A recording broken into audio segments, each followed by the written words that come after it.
नमस्कार, मी पंजाब डक. राज्यामध्ये 7 ते 14च्या दरम्यान मान्सूनचा पाऊस येणार आणि त्यामध्ये शेतकऱ्याच्या पेरण्या होणार आहे.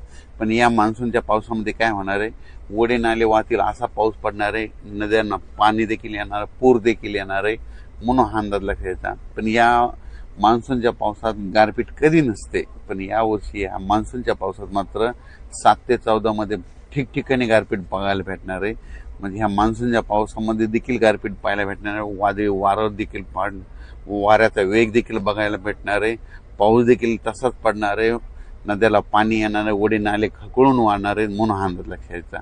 तर सांगायचं झालं तर मग ही गारपीट कोणत्या कोणत्या जिल्ह्यात होईल, तर सर्वप्रथम आपण विदर्भाकडून घेऊ. विदर्भात देखील काय होणार आहे, वर्धा, नागपूर, भंडारा, गोंदिया, चंद्रपूर, यवतमाळ या भागात देखील काय होणार आहे, 7 ते 14 म्हणजे 10 ते 14च्या दरम्यान तिकडं पाऊस पण पडेल आणि गारपीट देखील होईल, ओढे नाले वाहतील, म्हणून ही अंदाज पूर्व विदर्भातले शेतकऱ्यांना लक्षात.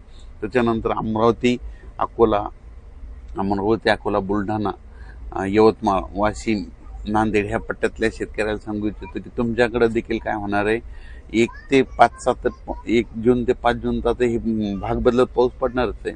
पण त्या व्यतिरिक्त काय होणार आहे, 7 ते 14 मध्ये जे पाऊस येईल मान्सूनचा, त्याच्यामध्ये पाऊस पण पडणार आहे, गारपीट पण होणार आहे, नदी नाल्यांना पाणी देखील येणार आहे, ओढ्यांना खळखळून वाहणार आहे, म्हणून ह्या जिल्ह्यात ह्या पट्ट्यातल्या शेतकऱ्यांना लक्षात येतं.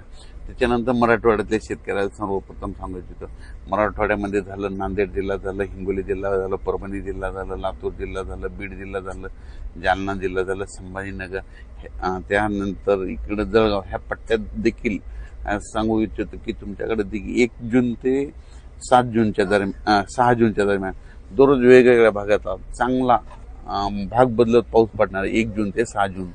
पण त्याच्यानंतर काय होणार आहे, 7 जून ते 14-15 पर्यंत तर मात्र मोसमी पाऊस मात्र खूप बरसणार आहे, ओढे नाले खळखळून वाहणार आहेत आणि त्याच्यामध्ये शेतकऱ्याची पेरणी देखील लागणार आहे, म्हणून हा अंदाज देखील शेतकऱ्यांनी मराठवाड्यातल्या त्या सगळे आता जे जिल्ह्याचे नाव सांगितले त्यांनी लक्षात. त्याच्यानंतर सगळ्यात महत्त्वाचं पश्चिम महाराष्ट्रामध्ये सगळ्यात महत्त्वाचं अहिल्यानगर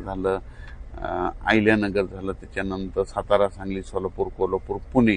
त्या पुणेकरांना देखील या आता मोसमी पावसामध्ये गारपीट बघायला भेटणार. पुण्याच्या पूर्व भाग म्हणजे बारामतीकडं देखील खूप गारपीट पाहायला भेटणार आहे, इकडं सांगलीकडे देखील गारपीट पाहायला भेटणार आहे, सोलापूरकडे गारपीट पाहायला भेटणार आहे, लातूरला जास्त गारपीट पाहायला भेटणार आहे, सगळ्यात जास्त बीड जिल्ह्यात देखील सगळ्यात जास्त गारपीट पाहायला भेटणार आहे.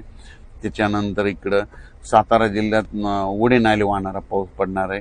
त्याच्यानंतर इकडं अहिल्यानगरमध्ये देखील पाऊस पण पडणार आहे, गारपीट पण होणार आहे, ओढे नाले देखील वाहणार आहे, म्हणून 1 ते 5चा ही अंदाज भाग बदलतचा घ्यायचा. आणि त्यानंतर 7 ते 14 मध्ये देखील मान्सूनचा खूप पाऊस पडणार आहे, म्हणून ही देखील लक्षात.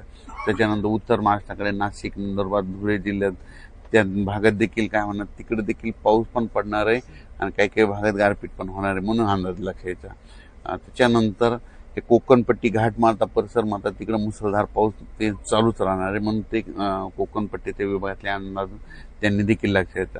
पण राज्यात सांगायचं झालं तर 3, 4, 5 तारखेपर्यंत दररोज विखुरलेल्या स्वरूपाचा भाग बदलत पाऊस पडणार आहे, त्याच्यामध्ये गारपिटीचं प्रमाण असणार आहे, वाऱ्याचं प्रमाण असणार आहे, म्हणून स्वतःची काळजी घ्या, पाळीव प्राण्याची काळजी घ्या. पण त्याच्यानंतर मात्र 7 जून ते 15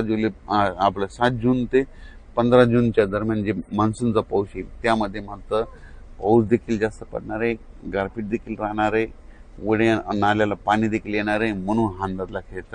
आणि जमिनीमध्ये जर ईदभर ओल गेली तर तुम्ही तुमचा पेरणीचा निर्णय घेऊ शकता. अचानक वातावरण बदल झाला तर परत एक मेसेज दिला जाईल. धन्यवाद.